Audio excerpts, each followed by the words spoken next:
Hoy nos metemos de lleno con la generación del 27. Pensad en ellos como la primera superbanda de la poesía española, un grupo de amigos que se convirtieron en auténticas leyendas. Vamos a ver cómo lo hicieron, cómo cambiaron las reglas del juego para siempre. Pero a ver, paremos un momento a pensar. ¿Cómo es posible que en la España de los años 20 de repente surja un grupo de gente con tanto talento? Tanto como para que se hable de una nueva edad de oro. Pues la respuesta es una historia genial de amistad, de arte y sobre todo de estar en el sitio justo en el momento justo. Y ese momento es claro, 1927. Todo empieza ahí. Un grupo de poetas jovencísimos se reúne en Sevilla. El motivo, homenajear a Luis de Góngora, un poeta del siglo de oro, de esos súper difíciles que ellos querían reivindicar. Pero ojo, que aquella reunión fue mucho más que eso. Fue, sin saberlo, el bautizo oficial de la generación. Y así, casi sin darse cuenta, nace la generación del 27. Es que hay que imaginárselos. No eran solo gente que escribía, eran amigos. Amigos que compartían una forma de ver el mundo muy avanzada para la época, con unas ganas tremendas de experimentar. Tenían una misión: agitar el panorama cultural español. Y vaya si lo consiguieron. Vale, pero ¿qué es lo que los hacía tan especiales? No era solo que tuvieran talento, que lo tenían a raudales. Es que dieron con una especie de fórmula secreta, una receta creativa que era una auténtica bomba y que nadie había intentado antes. Es como si fuesen un DJ increíble que mezcla una canción popular de toda la vida con los sonidos más modernos y experimentales. No elegían, no decían o tradición o vanguardia. No, lo querían todo.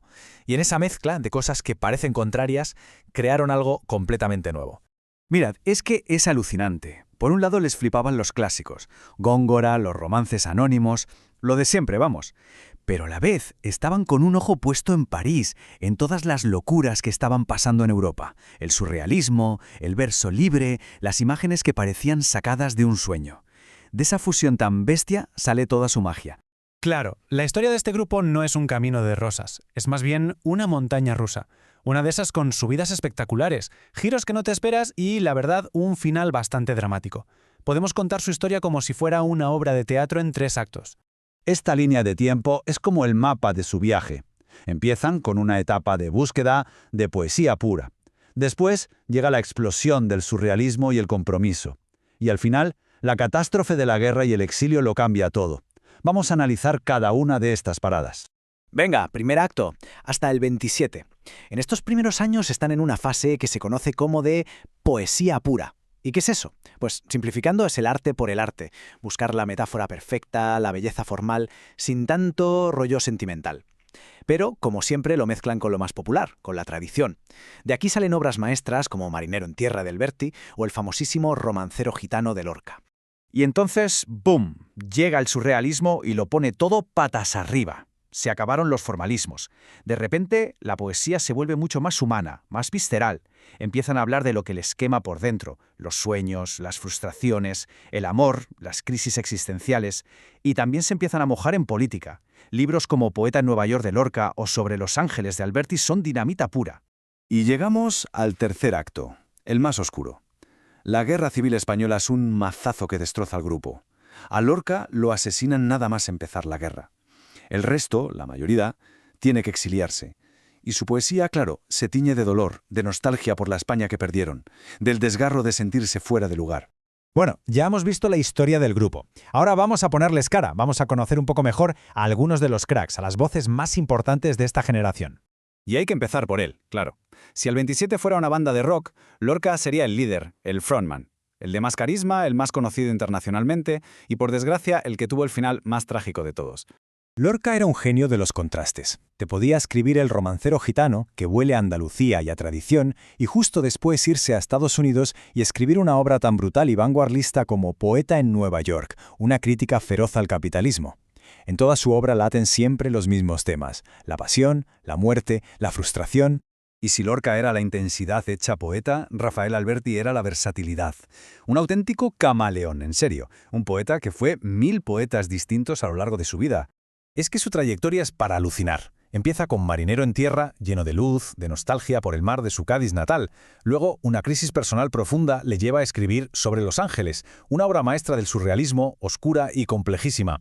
Y más tarde, su poesía se convierte en un arma de combate político, un poeta en constante cambio. Y ahora, Luis Cernuda. Cernuda es la voz de la melancolía, de la soledad, del amor que casi nunca sale bien. Si alguna vez os habéis sentido un poco fuera de sitio, como que no encajáis, Cernuda es vuestro poeta. Todo el universo de Cernuda gira en torno a un conflicto, el que da título a su obra completa, la realidad y el deseo. Esa batalla eterna entre lo que uno sueña y anhela y la puñetera realidad que casi siempre te lo niega. Por eso es tan moderno y nos sigue hablando tan directamente. Pero un momento, que esta historia no está completa ni de lejos. Faltan ellas, las sin sombreros. Las llamaron así por un gesto que hoy parece una tontería, pero que entonces fue súper rebelde. Quitarse el sombrero en público, como diciendo, aquí estamos y pensamos por nosotras mismas. Eran artistas e intelectuales potentísimas que la historia durante mucho tiempo intentó borrar.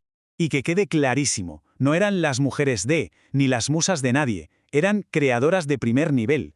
Estaba Ernestina de Champurcín, publicando poesía de vanguardia, Concha Méndez, poeta y editora clave, Carmen Conde, que acabó siendo la primera mujer en la Real Academia Española, o María Zambrano, una de las grandes filósofas del siglo.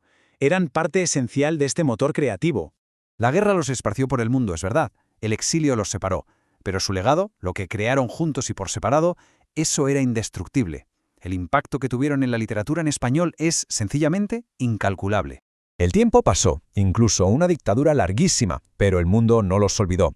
Y la confirmación llegó en 1977. Ese año, Vicente Aleixandre, otro miembro del grupo, ganó el Premio Nobel. Y todo el mundo supo que ese premio no era solo para él, era el reconocimiento a toda una generación irrepetible. Y ese es el resumen de todo. Su gran hazaña. Lograron algo que parecía imposible, que en pleno siglo XX la poesía española viviera una segunda edad de oro. ¿El secreto? Pues el de siempre, conocer y respetar a los maestros, pero no tener ningún miedo a la hora de romper las reglas para crear algo nuevo. Al final, la historia de la generación del 27 es mucho más que un tema de literatura. Es la prueba de que el arte, la creatividad, puede florecer con más fuerza que nunca en los peores momentos. Y nos deja una pregunta en el aire, ¿no? Si ellos, con poemas y metáforas, consiguieron cambiar la historia cultural de un país, ¿qué nos dice eso sobre el poder que puede tener el arte hoy en día?